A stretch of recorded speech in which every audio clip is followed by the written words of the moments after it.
আসসালামু আলাইকুম। আমরা কেন থাই সরপুঁটি চাষ করব? থাই সরপুঁটি চাষ করার প্রধান কারণ হলো এটা স্বল্প সময়ের ক্রপ, 4 মাসে এই মাছটি বাজারে দেওয়া যায়। যে কোনো গভীর ছোট জলাশয়, বড় জলাশয়, বিশেষ করে অগভীর জলাশয় যেখানে সিজনাল পানি থাকে, 1-1.5 ফিট 2 ফিট পানি থাকলেও এই মাছ চাষ করা যায়।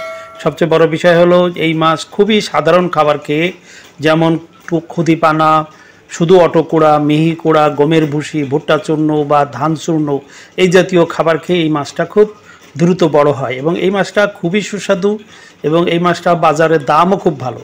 সবচেয়ে আরেকটা ভালো বিষয় হলো যে এই মাছ তেলাপিয়ার মতো পুকুরে ডিম দিয়ে বংশ বিস্তার করে না, ফলে পুকুরে মাছের ডেনসিটি সংরক্ষণ করা যায়।